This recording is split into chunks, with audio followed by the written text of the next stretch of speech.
Hello everyone, welcome to MRGS classes. আমি দেবব্রত। আশা করি সবাই ভালো আছো। তো আজকে West Bengal police recruitment board থেকে একটা গুরুত্বপূর্ণ কিন্তু রিক্রুটমেন্টের নোটিশ কিন্তু দিয়েছে। সেটা হচ্ছে কলকাতা পুলিশে কনস্টেবল এবং লেডি কনস্টেবল নিয়োগের কিন্তু নোটিশ। তোমরা দেখতেই পাচ্ছ, recruitment to the post of constable and lady constable in Kolkata police 2024। অর্থাৎ কলকাতা পুলিশে কনস্টেবল নেওয়ার জন্য কিন্তু রিক্রুটমেন্ট নোটিশ কিন্তু আজকে দিয়ে দিয়েছে। তো এইটা হচ্ছে নোটিশের নাম্বার, ঠিক আছে, 2024-11 কনস্টেবল, লেডি কনস্টেবল কেপি 2024। তো এই কনস্টেবল নিয়োগের ক্ষেত্রে প্রথম হচ্ছে এলিজিবিলিটি ক্রাইটেরিয়া, এজ, সেটা কিন্তু এবার একটু বাড়িয়েছে। সেটা হচ্ছে গতবার থেকেই বাড়িয়েছে। সেটা হচ্ছে বয়স, বয়স কিন্তু 18 থেকে 30-এর মধ্যে, অর্থাৎ নট মোর দ্যান 30, 30-এর বেশি হওয়া কিন্তু যাবে না 1/1/2024। এটা কিন্তু এইটা বয়সের ক্ষেত্রে ডেডলাইন, ঠিক আছে।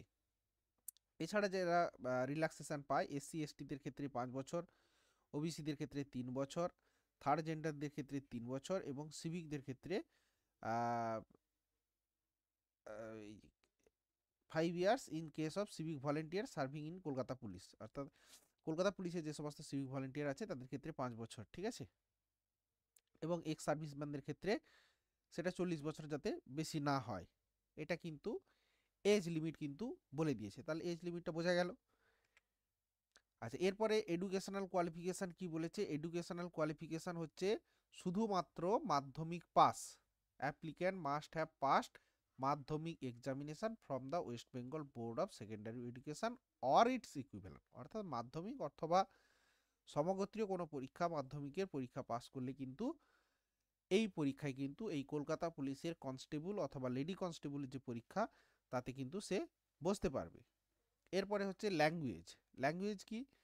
The applicant must be able to speak, read and right in Bengali language provided that the provisions will not be applicable to the persons who are permanent resident of the hill subdivision of Darjeeling and Kalimpong district, ঠিক আছে। অর্থাৎ কালিম্পং এবং দার্জিলিংয়ের ক্যান্ডিডেটদের ছাড়া বাকিদের ক্ষেত্রে কিন্তু বাংলা বলতে, পড়তে এবং লিখতে জানতে হবে, এটা একটা বলে দিয়েছে। তারপরে যারা হোমগার্ড পার্সোনাল আছে অথবা সিভিক ভলেন্টিয়ার ইন কলকাতা পুলিশে যারা আছে, তাদের ক্ষেত্রে কিন্তু 3 বছর তাদের সার্ভিসটা পূরণ হতে হবে এই 1/1/2024-এর মধ্যে। এছাড়া যেটা গুরুত্বপূর্ণ এবার কিন্তু অ্যাড করেছে, সেটা হচ্ছে candidates belonging to economical weaker section, অর্থাৎ ইডাব্লিউএস সার্টিফিকেট যাদের আছে, must produced income and asset certificate as specified format for the financial year 2023-24 or onwards issued by the competent authority. অর্থাৎ 2023-24 সেশনের ফাইন্যান্সিয়াল ইয়ারে যাদের ইডাব্লিউএস সার্টিফিকেট আছে বা তার পর থেকে, তারা কিন্তু এটার জন্য এলিজিবল ইডাব্লিউএস এর ক্ষেত্রে। এছাড়া স্পোর্টস কোটাতে এলিজিবল, এটা কিন্তু বলা আছে। এই ফর্ম ফিল আপ কবে থেকে করা যাবে? ফর্ম ফিল আপ কিন্তু শুধুমাত্র অনলাইনেই করা হবে, কোনো রকম অফলাইনে ফর্ম থাকবে না। অনলাইনে ফর্ম ফিল আপ করা যাবে 1 মার্চ 2024 থেকে 29 মার্চ 2024 রাত্রি 12টা পর্যন্ত, ঠিক আছে। তাহলে 1 মার্চ থেকে একদম 29 মার্চ রাত্রি 12টা পর্যন্ত, 23-59 12টার আগে পর্যন্ত কিন্তু ফর্ম ফিল আপ করা যাবে। বলছে applicants are advise to read the informations to applicants before applying, violation of instruction as giving the information to applicants may lead the cancellation of the application form, ঠিক আছে।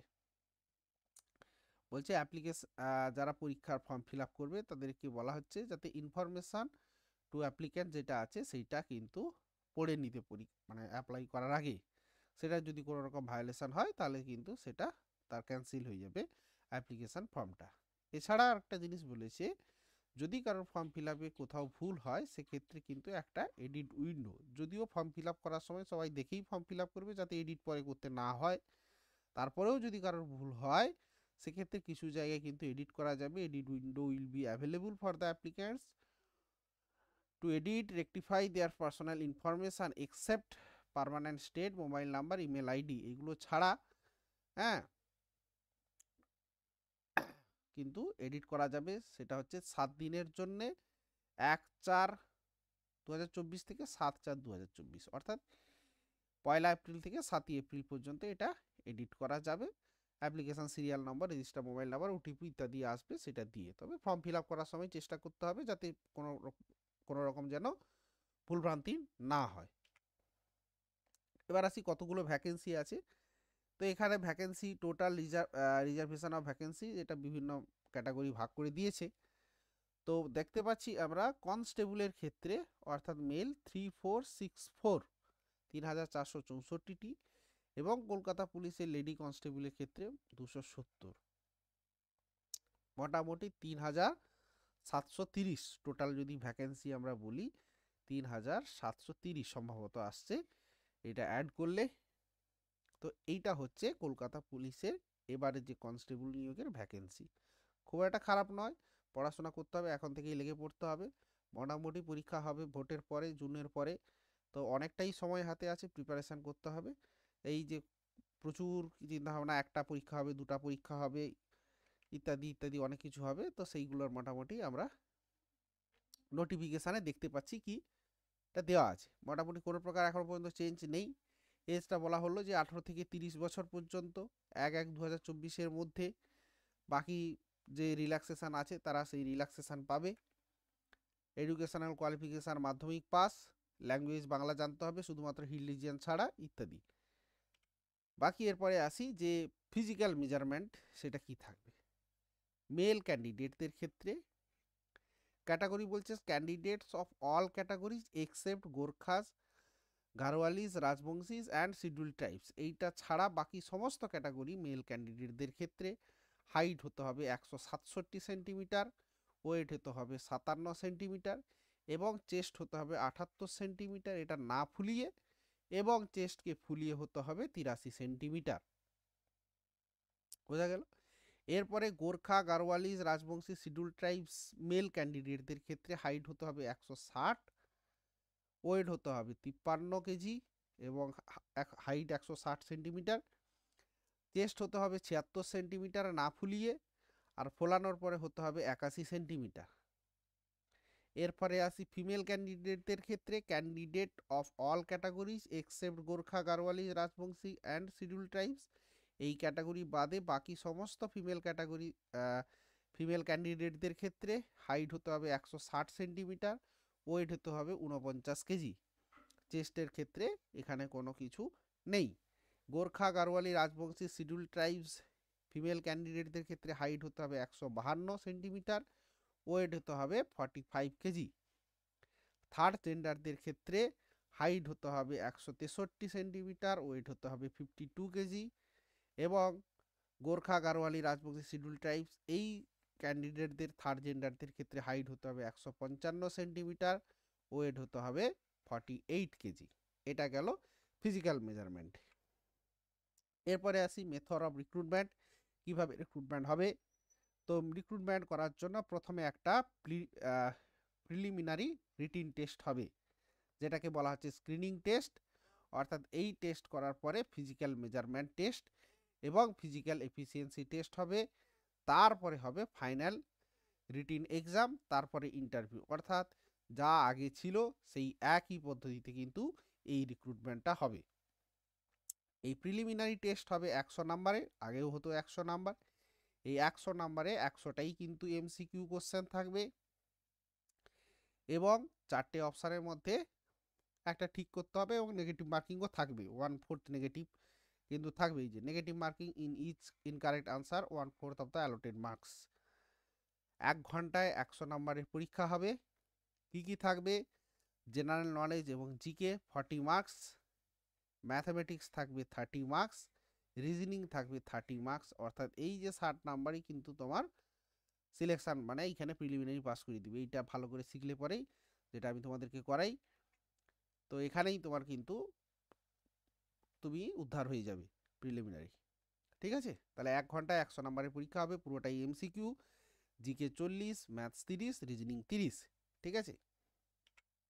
এরপরে এই preliminary pass করার পরে কিন্তু ফিজিক্যাল মেজারমেন্ট টেস্ট অর্থাৎ height weight measurement হবে, তারপরে হবে ফিজিক্যাল এফিসিয়েন্সি টেস্ট। সেক্ষেত্রে কি আছে, মেল ক্যান্ডিডেটদের ক্ষেত্রে 1600 মিটার রান 6 মিনিট 30 সেকেন্ডে দৌড়াতে হবে, ফিমেলদের ক্ষেত্রে 800 মিটার রান 4 মিনিটে দৌড়াতে হবে, থার্ড জেন্ডারদের ক্ষেত্রে 800 মিটার রান 3 মিনিট 30 সেকেন্ডে দৌড়াতে হবে। ঠিক আছে,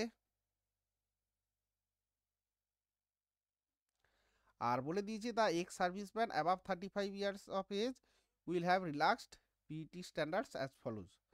অর্থাৎ যাদের বয়স 35-এর বেশি তাদের মানে এক্স সার্ভিসম্যানদের ক্ষেত্রে, সেক্ষেত্রে মেল ক্যান্ডিডেটদের ক্ষেত্রে 800 মিটার দৌড়াতে হবে 3 মিনিট 30 সেকেন্ডে, এবং ফিমেল থার্ড জেন্ডারদের 800 মিটার দৌড়াতে হবে 4 মিনিট 30 সেকেন্ডে। এটা হচ্ছে এক্স সার্ভিসম্যান যাদের 35-এর বেশি এজ হবে। ঠিক আছে, আর বাকিটা নর্মাল ক্যান্ডিডেটদের ক্ষেত্রে। এটা হচ্ছে ফিজিক্যাল এফিসিয়েন্সি টেস্ট। এরপরে পিইটি, পিএমটি এবং পিইটি হচ্ছে কোয়ালিফাইং নেচার, অর্থাৎ শুধুমাত্রই পাস করতে হবে। এরপরে যেটা হবে সেটাই হচ্ছে আসল, সেটা হচ্ছে final written exam. Full marks হচ্ছে 85, অর্থাৎ 85 নাম্বারের এই ফাইনাল কিন্তু এক্সাম দিতে হবে। এটার উপরেই কিন্তু সিলেকশন হবে প্লাস ইন্টারভিউ নিয়ে। Final written exam will have 85 multiple choice questions, অর্থাৎ এমসিকিউ হবে, প্রত্যেকটার জন্য 1 নাম্বার থাকবে, 1 ঘন্টার পরীক্ষা হবে। ঠিক আছে, এবং দুটো ল্যাঙ্গুয়েজে পেপার সেট হবে, বেঙ্গলি এবং Nepali, except questions on English language, ইংলিশটা বাদে।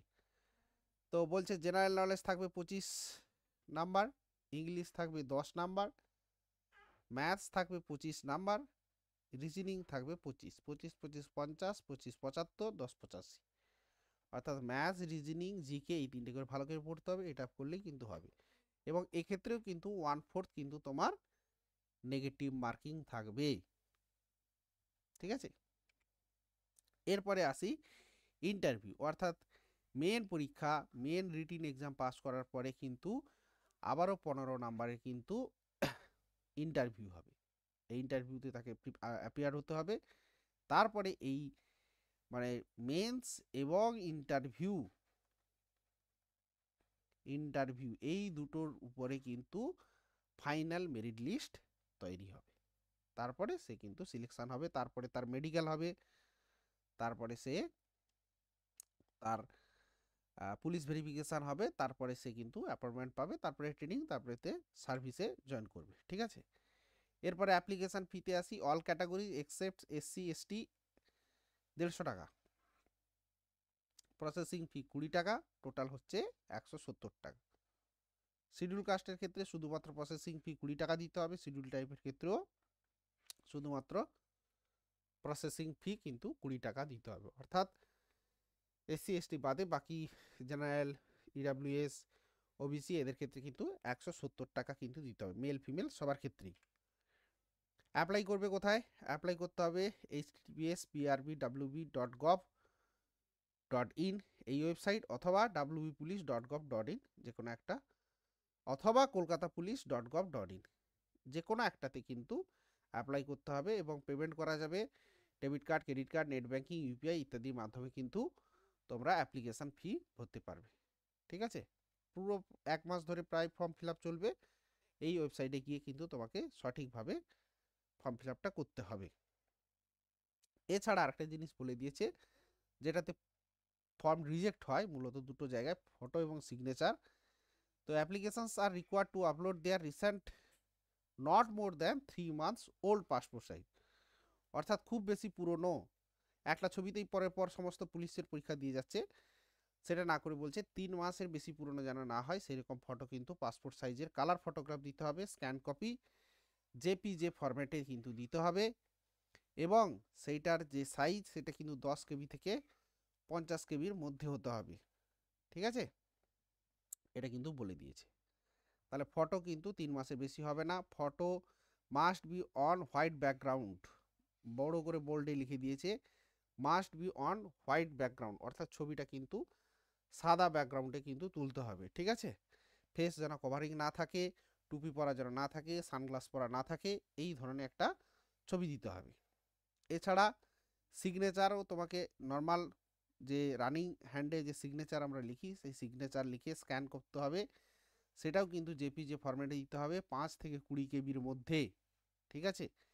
এবং the image dimension for photograph and signature should be এই উইডথের মধ্যে 177 পি এইচ হচ্ছে 138 পি অ্যান্ড ডাব্লিউ হচ্ছে এই দিতে হবে, অর্থাৎ 4.5 centimetre height and 3.5 centimetre width photo.